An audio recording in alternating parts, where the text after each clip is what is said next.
Good morning students. एक बार फिर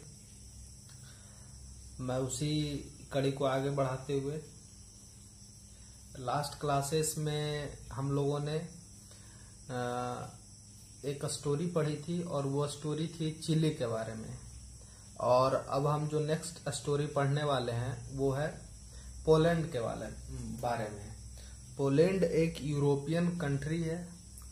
Poland के बारे में आपको पता होना चाहिए कि पोलैंड का लोकेशन क्या है, पोलैंड किस कॉन्टिनेंट में है, पोलैंड की कैपिटल कहाँ है, पोलैंड से कितने कंट्रीज की बाउंड्री टच करती है, पोलैंड का इम्पोर्टेंस क्या है यूरोप में। इन सब चीजों के बारे में आपको ब्रीफ नॉलेज होना चाहिए। तो आइए अब हम उसी स्टोरी का एक नया पार्ट जो है उसका नाम है डेमोक्रेसी इन पोलैंड, यानी पोलैंड में लोकतंत्र। यहाँ पर आपसे क्वेश्चन पूछा जा सकता है कि व्हाट इज डेमोक्रेसी या what do you mean by democracy. तो आप यहाँ पर बता सकते हैं कि डेमोक्रेसी क्या है और डेमोक्रेसी से आप क्या समझते हैं। तो इसमें आप जो यूएस प्रेसिडेंट है अब्राहम लिंकन, जो यूनाइटेड स्टेट्स ऑफ अमेरिका के 16th प्रेसिडेंट थे, उनका एक बहुत ही डेमोक्रेसी को लेकर के पॉपुलर स्टेटमेंट आया है कि democracy is for the people, by the people end of the people. यानी लोकतंत्र जो है वो जनता का, जनता के लिए और जनता के द्वारा चलाया गया एक रूल है, एक शासन है, एक पॉलिटिकल सिस्टम है। तो इसी के बारे में हम आज पढ़ेंगे। Let us turn to another event, this time from Poland in 1980s। हम 1980s के बारे में पढ़ेंगे। At that time Poland was ruled by the Polish United workers Party. और उस टाइम पोलैंड में कौन सी पार्टी शासन कर रही थी, जिसका नाम था Polish United workers party. This was one of the many communist parties that ruled in several countries of east Europe at that time. यह उन्हीं सारी पार्टियों में से एक पार्टी थी जो उस टाइम के ईस्टर्न यूरोप में जितने कंट्रीज हैं उन सारे ईस्टर्न यूरोप में अलग अलग देशों में अलग अलग पार्टियों का शासन था, अलग अलग कम्युनिस्ट पार्टियों का शासन था। उसी में से एक कम्युनिस्ट पार्टी पोलैंड में रूल कर रही थी जिसका नाम था Polish United workers party. In these countries no other political parties was allowed to function. इन सारे ईस्टर्न यूरोप के कंट्रीज में दूसरी किसी पॉलिटिकल पार्टी को इलेक्शन में पार्टिसिपेट करने या किसी नई पार्टी बनाने का अधिकार नहीं था। The people could not freely choose the leaders of the communist party. जो लोग थे वह कम्युनिस्ट पार्टी के लीडर्स को फ्रीली चूज नहीं करते थे। और द गवर्नमेंट, यानी जैसा प्रेजेंट टाइम में डेमोक्रेसी में या इंडिया में होता है कि हम बिना किसी रोक टोक के किसी को वोट देते हैं, वैसा उस टाइम वहां नहीं था। Those who spoke against the leader और द पार्टी और the government were put in prison. यानी जो भी लीडर के खिलाफ, पार्टी के खिलाफ या सरकार के खिलाफ बोलता था उसे जेल में डाल दिया जाता था। The government in Poland was supported and controlled by the government of the Soviet union USSR, a vast and powerful communist state. देखिए जो प्रेजेंट टाइम का रूस है, रसिया जिसे आप कहते हैं, और इसके साथ 15 और कंट्रीज थे ईस्टर्न यूरोप के। इन सभी लोगों ने मिल करके एक गुट बनाया था, एक अलायंस बनाया था, एक गठबंधन बनाया था, उसी का नाम था USSR। तो ये USSR जो था, सारे ईस्टर्न यूरोप के जो कंट्रीज थे उनको ये डायरेक्टली और इनडायरेक्टली, फिजिकली, इकोनॉमिकली हेल्प करता था। On 14th August 1980 the worker of Lenin shipyard in the city of Gdansk went on a strike, यानी 14 अगस्त 1980 को लेनिन शिपयार्ड मतलब लेनिन जहाज निर्माण कारखाना जो था वहाँ वो किस शहर में था, वो डांस्क शहर में था। और वहाँ के जो सारे वर्कर्स थे, जो काम करने वाले लेबर्स थे, उन्होंने स्ट्राइक किया, हड़ताल किया। The shipyard was owned by the government, और वो शिपयार्ड किसके द्वारा संचालित होता था, गवर्नमेंट के द्वारा। In fact all the factories and big properties in Poland were owned by the government. उस टाइम पोलैंड में जितनी बड़ी कंपनियां थी और जो बड़े बड़े क्षेत्र थे, बड़े बड़े कंपनीज थी, उन सभी पर किसका अधिकार था, सरकार का था। The strike began with a demand to take back a crane operator. जो स्ट्राइक शुरू हुई वह इस मुद्दे को लेकर हुई कि एक जो क्रेन ऑपरेटर था उसको वापस लाने की बात कही जा रही थी। अ वुमेन वर्कर, और वो कैसी वर्कर थी, एक महिला वर्कर थी। हु वाज अनजस्टली डिसमिस्ड, उसके साथ गलत तरीके का व्यवहार हुआ था और उसे हटा दिया गया था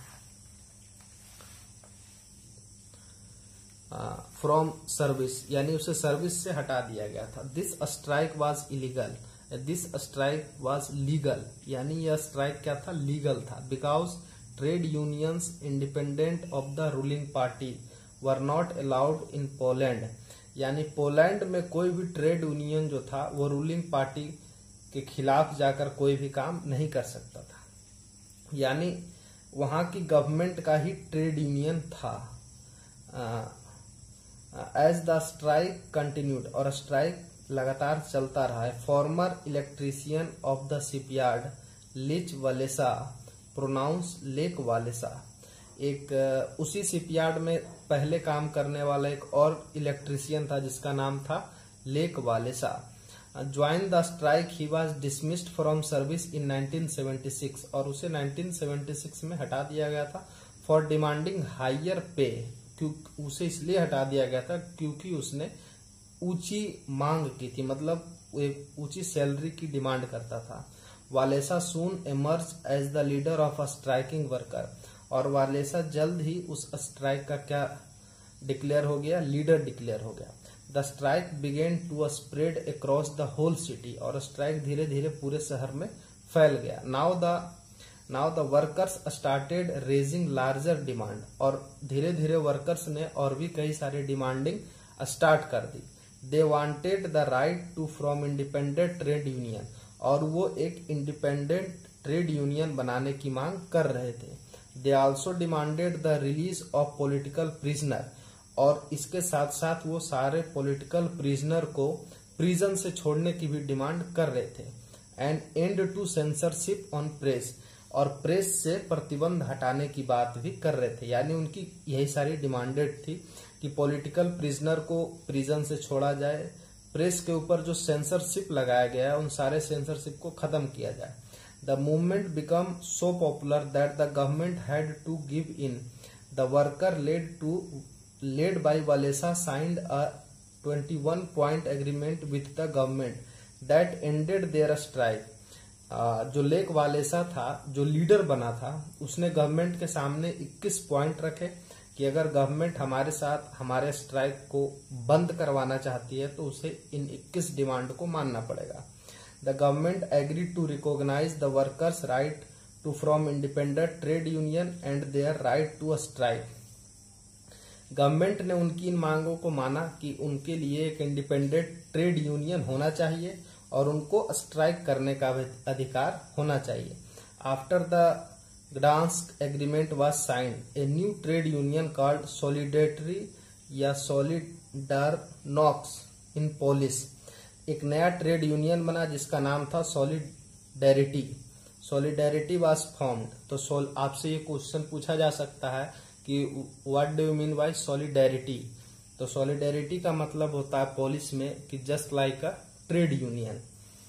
it was the first time an independent trade union was formed in any of the communist state, और यह किसी भी कम्युनिस्ट स्टेट में पहली बार हुआ था कि किसी ट्रेड यूनियन का निर्माण हुआ था। विद इन अ ईयर, एक साल के अंदर, solidarity swept across Poland and had about 1 crore members, और धीरे धीरे यह पूरे पोलैंड में फैल गया और इसके 1 करोड़ से अधिक मेंबर्स हो गए। Revelations of wide spread corruption and mismanagement in the government made matters worse for the rulers. The government led by the general Jaruzelski grew anxious and imposed martial law in December 1981। जब solidarity के लोगों ने government के corruptions को लोगों के सामने बताया, उनके मिसमैनेजमेंट के बारे में बताया, तो जो उस टाइम का जनरल था जिसका नाम था जारूजेलेस्की, और उस जारूजेलेस्की ने क्या किया कि वहां मार्शल लॉ लगा दिया, यानी सैन्य शासन स्टार्ट कर दिया। Thousand of solidarity members were put in prison. हजारों की संख्या में सॉलिडेरिटी के मेंबर्स को जेल में डाल दिया गया। Freedom to organise, protest and express opinion was once again taken away. और पुनः जो राइट्स दिए गए थे, freedom of expression and other rights, वो सारे राइट्स ले लिए गए। Another wave of strikes again organised by solidarity began in 1988। 1988 में एक बार फिर से सॉलिडेरिटी के लोगों ने स्ट्राइक स्टार्ट किया। This time the Polish government was weaker. ऐसा उन्होंने इसलिए किया क्योंकि उस टाइम जो गवर्नमेंट थी वो कमजोर थी। The support from Soviet union uncertain and the economy was in decline. और जो एक उनका ऑर्गेनाइजेशन था जिसे यूएसएसआर कहा जाता था, और यूएसएसआर भी उनको सपोर्ट करने में विश्वास नहीं करने लगा, पोलिश गवर्नमेंट को, और जो वहां की इकोनॉमी थी वो धीरे धीरे डिक्लाइन हो रही थी, यानी अर्थव्यवस्था धीरे धीरे गिरती जा रही थी। Another rounds of negotiation with Walesa resulted in an agreement in April 1989 for free election. और 1989 में दोबारा इन दोनों के बीच एक एग्रीमेंट होता है जिसमें जो वालेसा होता है वह तैयार होता है कि मैं वहां एक फ्री इलेक्शन कराऊंगा।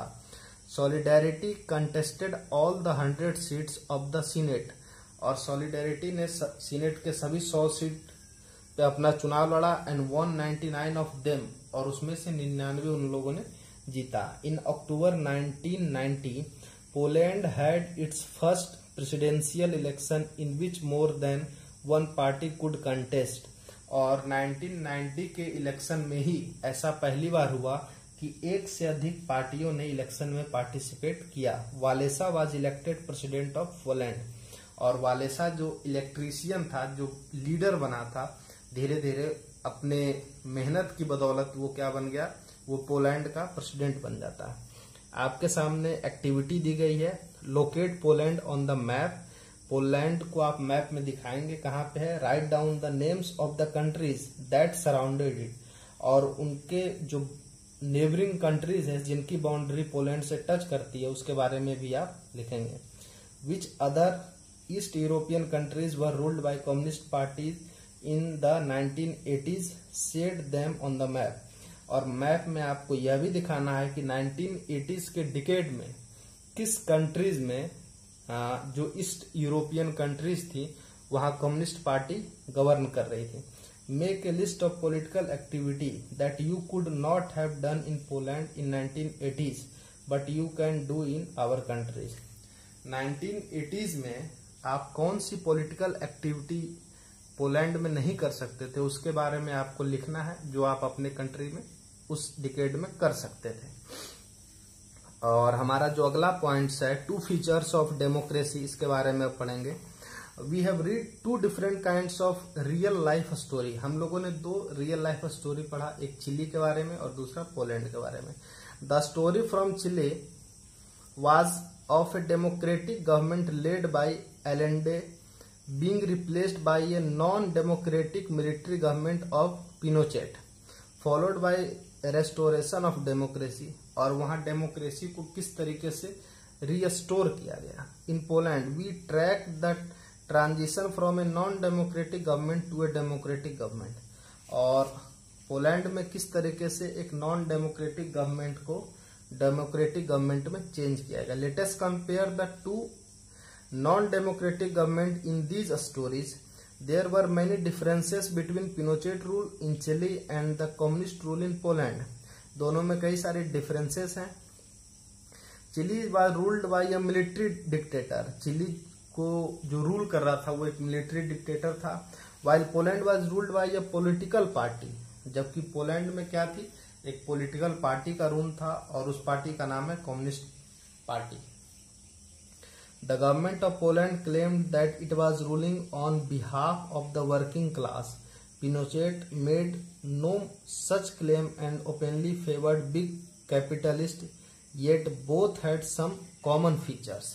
और दोनों लोग जो थे वो बड़े बड़े कैपिटलिस्ट को सपोर्ट नहीं करते थे। The people could not choose और चेंज देयर रूलर्स, और वहां के लोग अपने जो रूलर्स हैं उसको चूज भी नहीं कर सकते थे और ना ही उनको चेंज कर सकते थे, क्योंकि ये दोनों लोग एक पॉलिटिकल सिस्टम के तहत काम नहीं कर रहे थे। There was no real freedom to express one's opinion, और कोई भी व्यक्ति अपने फ्रीडम ऑफ एक्सप्रेस या फ्रीडम ऑफ स्पीच के तहत कुछ भी नहीं बोल सकता था। From political association and organise protest and political action. The three democratic governments identified above, Allende Chile, Walesa Poland and Bachelet Chile, are different in their approach towards social and economic matters. Allende preferred government control on all big industries and the economy. Walesa wanted the market to be free of government interference, and Bachelet stand somewhere in the middle on this issue. Yet these three governments shared some basic features. Power was exercised by government elected by the people and not by the army, unelected leaders or any external powers. The people enjoy some basic political freedom.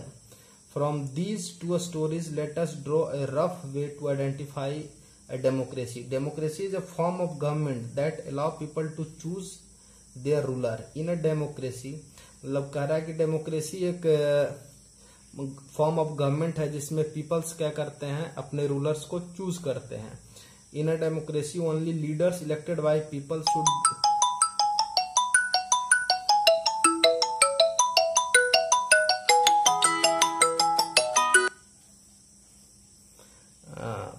from these two story only leaders elected by people should rule the country, and people have the freedom to express view, freedom to organize and freedom to protest. तो ये कह रहा है कि जो democracy है, democracy में आपको कुछ राइट्स दिए जाते हैं, जैसे आप अपने लीडर्स को इलेक्ट करते हैं, उसको चुनने का काम करते हैं, चूज करते हैं। इसके अलावा peoples have the freedom to express view, लोगों को अपने व्यू एक्सप्रेस करने के अधिकार होते हैं। Freedom to organise and freedom to protest, लोगों को प्रोटेस्ट करने का अधिकार होता है।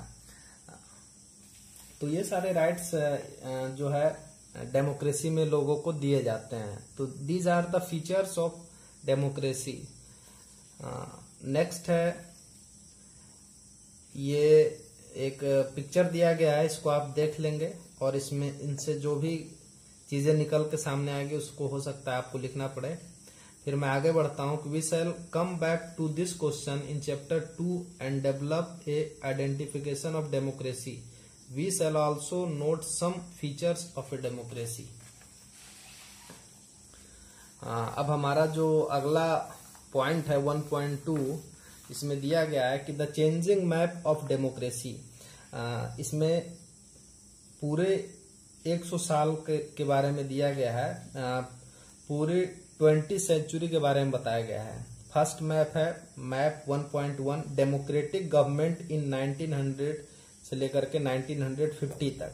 यानी इस मैप में यह दिखाया गया है कि 1900 से लेकर के 1950 तक दुनिया के किन किन भाग में डेमोक्रेसी गवर्न कर रही थी या रूल कर रही थी, जिसमें से democratic government in 1900 and 1950 and democratic government in 1950 but not in 1900। तो जो एक डार्क रेड है और एक लाइट रेड है, तो जहां पे डार्क रेड है वहां पर 1900 से लेकर 1950 के बीच ये डेमोक्रेसी थी, बट जहां पे लाइट है वहां पे ये बता रहा है कि 1950 के आसपास ही वहां डेमोक्रेसी आई, लेकिन 1900 के आसपास डेमोक्रेसी वहां नहीं थी। ठीक इसी तरीके से जो मैप 1.2 है जिसमें बताया गया है कि डेमोक्रेटिक गवर्नमेंट इन 1975, यानी अगले 25 सालों में यहां से इसके बीच जो 25 इयर्स का डिफरेंस है, इन 25 इयर्स में डेमोक्रेसी कहां से कहां फैली। और मैप 1.3 में बताया गया कि डेमोक्रेटिक गवर्नमेंट इन 2000, यानी सन 2000 के सालों में आसपास आप देखेंगे कि डेमोक्रेसी कहां कहां रूल या गवर्न कर रही है।